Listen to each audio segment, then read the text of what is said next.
Hi, ഇതാ കഥയുടെ ബാക്കി ഭാഗവുമായി ഞാൻ തിരിച്ചെത്തിയിരിക്കുന്നു. എന്തായാലും ഈ സ്റ്റോറിയുടെ വ്യൂസ് ഒക്കെ കാണുമ്പോൾ എനിക്ക് ഭയങ്കര സന്തോഷം തോന്നുന്നുണ്ട്. ഇതില് സ്ഥിരമായിട്ട് കേൾക്കുന്ന ആളുകൾ ആരെങ്കിലും ഉണ്ടെങ്കിൽ ഒന്ന് കമന്റ് ബോക്സിൽ വരികയും അതുപോലെ തന്നെ എന്തെങ്കിലും കമന്റ്സ് അഭിപ്രായങ്ങളൊക്കെ ഉണ്ടെങ്കിൽ രേഖപ്പെടുത്തുകയും ചെയ്യണം. അപ്പോൾ കഴിഞ്ഞ പ്രാവശ്യം പറഞ്ഞു നിർത്തിയത് പ്രഫുൽദേവിന്റെ റൂമിൽ അലീന ബാത്റൂമിൽ പെട്ടുപോയി. ആ ഒരു സിറ്റുവേഷൻ ആയിരുന്നു. വീണ റൂമിൽ വന്നിട്ട് ഒരു സംശയത്തോടു കൂടി ഇങ്ങനെ നോക്കി. കാരണം അലീന ശബ്ദം കൊടുത്തായിരുന്നല്ലോ. അപ്പം വീണ ഇങ്ങനെ സംശയത്തോടു കൂടി നോക്കിയിട്ട് മുറിയിൽ നിന്ന് ഇറങ്ങി പോകുന്നുണ്ട്. അതിനുശേഷം പ്രഫുൽദേവ് ആണെങ്കിൽ അലീന ആകെ നനഞ്ഞിട്ടുണ്ടായിരുന്നു. അപ്പോൾ അലീനയ്ക്ക് ടവലൊക്കെ കൊടുത്തിട്ട് ഇത് പുതച്ച് വെക്കോളൂ എന്ന് പറയുന്നുണ്ട്. എന്നിട്ട് പെട്ടെന്ന് പോയിട്ട് തലയൊക്കെ തോർത്തി ഡ്രസ്സൊക്കെ മാറ്റണമെന്നൊക്കെ ഇങ്ങനെ ഭയങ്കര കരുതലോടെ ഉപദേശമൊക്കെ കൊടുക്കുന്നുണ്ട്. അതിനുശേഷം അലീന പുറത്തിറങ്ങുമ്പോൾ ഇതിനെല്ലാത്തിനും കാരണമായിട്ടുള്ള കാവ്യയെ കാണിക്കുകയാണ്. കാവ്യ കട്ടിലിൻ്റെ അടിയിൽ ഒളിച്ചിരിക്കുകയായിരുന്നേ. കാവ്യ എന്നിട്ട് പറയാണ്, സോറി ചേച്ചി, ചേച്ചിയല്ലേ പറഞ്ഞത് കുറുമ്പ് നല്ലതാണെന്ന്. ഇത് അലീന കേൾക്കെ പറയുന്നതല്ല, അലീന പോകുമ്പോൾ അലീനയോട് പറയുന്നത് പോലെ കാവ്യ സ്വയം പറയുന്നതാണ്. എന്നിട്ട് കട്ടിലിരിക്കുന്ന ആ കവറുണ്ടല്ലോ, അതായത് പ്രഫുൽദേവിന്റെ ഡ്രസ്സ് അലീനയുടെ കൊടുത്തു വിട്ടിട്ടുണ്ടായിരുന്നു, ആ കവറിലോട്ട് ഇങ്ങനെ കാവ്യ ഇങ്ങനെ നോക്കുന്നുണ്ട്. എന്തെങ്കിലും പ്ലാൻ ചെയ്തിട്ടുണ്ടോ എന്തോ, അത് വഴിയെ മനസ്സിലാവാം. പിന്നീട് അത് കഴിഞ്ഞ് വരുന്ന സീനിൽ സാരിത്തലപ്പ് കൊണ്ട് മുഖം മറച്ച ഒരു സ്ത്രീ ദാമോദർ വീടിന്റെ ഹാളിലേക്ക് കയറി വരികയാണ്. അവരുടെ ഓരോ ചുവടുകളും പ്രൗഢിയേറിയ ആ ഗൃഹത്തിന്റെ താളക്രമം തെറ്റിക്കാൻ പോകുന്നതായിരുന്നു. എന്നാൽ അത്രയും തന്നെ സൂക്ഷ്മവുമായിരുന്നു. ആ, അതവിടെ വെച്ചോ ചേട്ടാ. ഇത് പിന്നെ ഇവിടെ. ചേട്ടാ, ആ പൂക്കളൊക്കെ കൊണ്ട് നന്നായി അലങ്കരിക്കണേ എന്ന് ചുറുചുറുക്കോടെ ആംഗ്യശൈലിയിലും വാക്ചാരുതിയിലും പ്രവൃത്തിയിലും പറഞ്ഞുകൊണ്ട് മഹിമ തിരിഞ്ഞു നോക്കി. അവൾ നോക്കിയ മാത്രയിൽ ആ സ്ത്രീ മുഖം തിരിച്ചു കളഞ്ഞു. നോക്ക്, നിങ്ങൾ പലഹാരങ്ങൾ തയ്യാറാക്കാൻ വന്നതല്ലേ? കിച്ചൺ ആ ഭാഗത്താ, അവിടേക്ക് ചെല്ലൂ. മഹിമ അടുക്കള വശത്തേക്ക് ചൂണ്ടിക്കൊണ്ട് പറഞ്ഞു. അവൾ തലകുലുക്കി. മനസ്സിലായെന്നറിയിച്ചുകൊണ്ട് അങ്ങോട്ടേക്ക് പോയി. മഹിമ വീണ്ടും കാര്യങ്ങൾ നിയന്ത്രിച്ചുകൊണ്ടിരുന്നു. സ്റ്റേജൊക്കെ നന്നായി അലങ്കരിക്കണേ എന്ന് ജോലിക്കാരോട് വിളിച്ചു പറഞ്ഞുകൊണ്ട് മഹിമ പിന്നോട്ടേക്ക് ആഞ്ഞു. പിറകിലുണ്ടായിരുന്ന ബോക്സിൽ കാൽ തട്ടി അവൾ വീഴാൻ പോയി. പെട്ടെന്ന് എങ്ങനെന്നോ വന്ന 2 കൈകൾ അവളെ താങ്ങി നിർത്തി. ശ്വാസം അടക്കി പിടിച്ചുകൊണ്ട് ആദ്യം താഴേക്കും പിന്നീട് ആ മുഖത്തേക്കും അവൾ നോക്കി. നോക്കി നടന്നൂടെ എന്ന് ചോദിച്ചുകൊണ്ട് സിദ്ധാർത്ഥ് അവളെ പിടിച്ച് നേരെ നിർത്തി. മുഖത്തേക്ക് പാറ വീണുകൊണ്ടിരുന്ന കുറുനിരകളെ സ്വയം ഒതുക്കി നിർത്തിക്കൊണ്ട് ഒരു ലജ്ജയോടെ അവൾ നിന്നു. എന്നും ഇങ്ങനെ വീഴാൻ നിന്നാലേ എപ്പോഴും എനിക്കിങ്ങനെ വരാൻ കഴിയില്ല, സിദ്ധാർത്ഥ് പറഞ്ഞു. ഹയ്യടാ, തട്ടിമുട്ടി വീട് പ്രേമിക്കാൻ ഇത് സിനിമയും സീരിയലും ഒന്നുമല്ല എന്ന് കുസൃതിയിൽ പറഞ്ഞുകൊണ്ട് അവിടെ നിന്ന് തിരിഞ്ഞോടിയ അവൾ അലങ്കരിക്കാനായി ബലൂണുകളുമായി എത്തിയ അലീനയുടെ ദേഹത്ത് തട്ടി നിന്നു. പെട്ടെന്ന് കയ്യിൽ നിന്ന് പിടിവിട്ടുപോയ ഹൈഡ്രജൻ ബലൂൺ കൂട്ടം നേരെ പറന്ന് ഷാൻലിയറിൽ കുടുങ്ങി. എന്താ മഹിമ, നിനക്ക് കണ്ണു കണ്ടൂടെ? ഒരു പരിഭവത്തോടെ അലീന ചോദിച്ചു. സോറി അലീനെ, ആവേശം കൂടുമ്പോൾ ഞാൻ ഇങ്ങനെയാണെന്ന് നിനക്കറിയാലോ എന്ന് ചോദിച്ചുകൊണ്ട് അവൾ അവിടെ നിന്നും ഓടിപ്പോയി.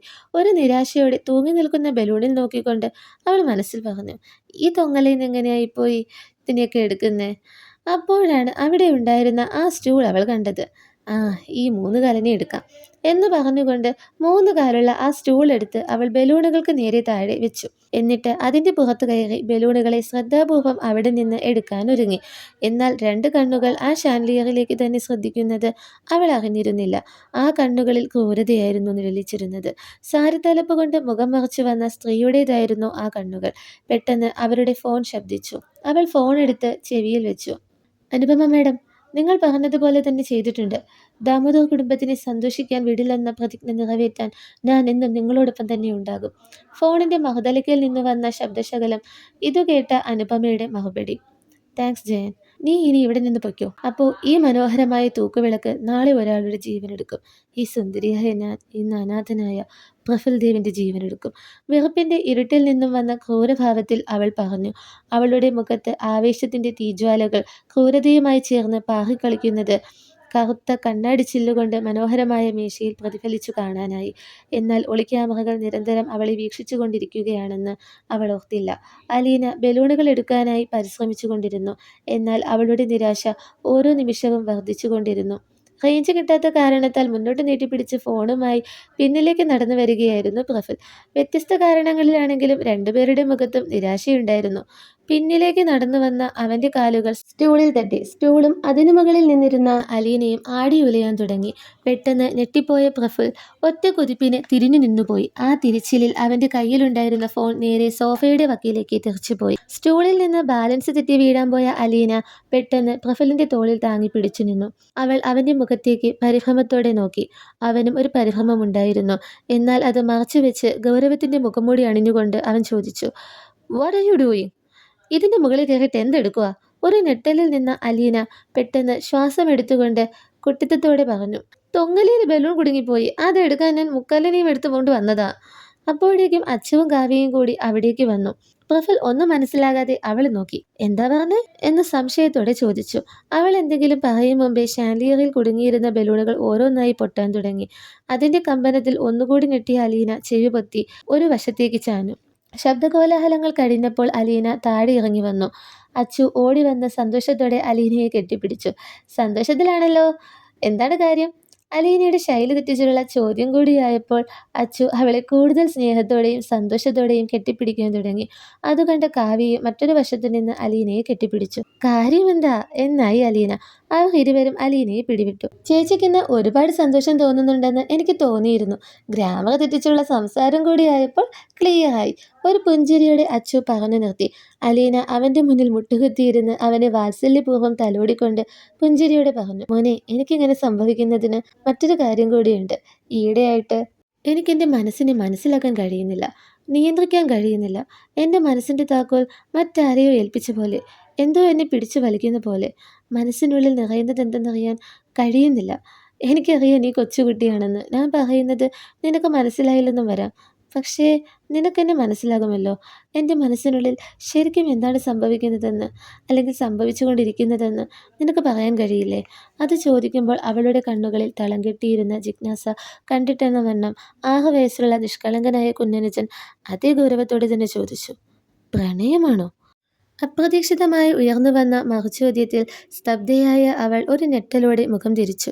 പ്രതീക്ഷിക്കാതെ വന്ന ആ നോട്ടവും പ്രഫുലിന് നേരെയായിരുന്നു. പിറകിൽ മറ്റാരോ ഉണ്ടെന്ന ഭാവത്തിൽ അവൻ തിരിഞ്ഞു നോക്കി. താനല്ലാതെ അവിടെ വേറെ ആരുമില്ലെന്നു കണ്ട് അവൻ അവരെ നോക്കി.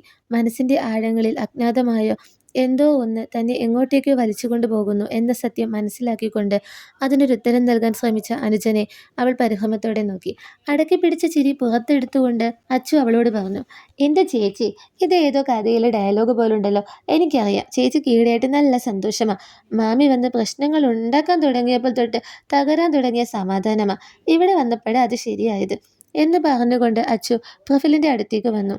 "ചേച്ചി, ചേച്ചി ഈ അച്ചായനെ കണ്ടില്ലേ? ഈ സീരിയസ് അച്ചായൻ ആദ്യമായിട്ട് നമ്മുടെ വീട്ടിൽ വന്നത് മുട്ടും പ്രശ്നവുമായിട്ടാ. എന്നാൽ ചേച്ചി അങ്ങനെയല്ലെന്ന് അന്ന് തന്നെ തെളിയിച്ചില്ലേ? ചേച്ചി ഇവിടെ വന്നത് തന്നെ ഒരു പ്രശ്നം പരിഹരിച്ചുകൊണ്ടായിരുന്നു." "അത് ശരിയാ നീ പറഞ്ഞത്. ചിലപ്പോൾ അതിൻ്റെയൊക്കെയാവും ഈ സന്തോഷം." നിക്ക് ഒരു മിനിറ്റ്, ഇതിനിടയ്ക്ക് എന്നെ എന്തോ പറഞ്ഞല്ലോ?" എന്ന് ചോദിച്ചുകൊണ്ട് പ്രഫുൽ ദേവ് ഇടയ്ക്ക് കയറി. അത് ഓർത്തിട്ടെന്ന പോലെ വാ പൊളിച്ചുകൊണ്ട് അലീന പെട്ടെന്ന് അച്ചുവിന് നേരെ തിരിഞ്ഞു പറഞ്ഞു, "അച്ചു, വയസ്സിന് മൂത്തവരോട് ഇങ്ങനെ ഇടംപേര് വിളിച്ച് സംസാരിക്കരുതെന്ന് എത്ര വട്ടം പറഞ്ഞിട്ടുണ്ട്. ഇനി ഇത് ആവർത്തിക്കരുത്." അലീന അവനെ വിലക്കി. "ചേച്ചിയെ കണ്ട് ശീലിച്ചു പോയതല്ലേ. ചൊട്ടയിലെ ശീലം ചുടല വരെ എന്ന. ചെറുപ്പത്തിൽ തന്നെ മാറ്റാൻ നോക്കിയാലും അതത്ര എളുപ്പം മാറില്ല." അച്ചു ഒരു കുസൃതിയോടെ പറഞ്ഞുകൊണ്ട് ചിരിച്ചു. "എടാ, നിനക്ക് ഈടെയായിട്ട് ഈ ചിലപ്പിത്തിരി കൂടുന്നുണ്ട്."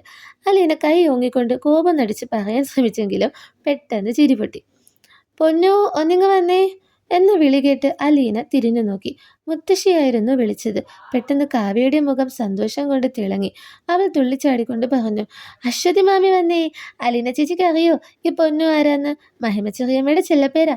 പക്ഷെ ഈ പേര് വിളിക്കാൻ മുത്തശ്ശിക്ക് പോലും അവകാശമില്ല. ഞാൻ മുത്തശ്ശിയെന്ന് ഉദ്ദേശിച്ചത് ജാനകി മുത്തശ്ശിയെയാ.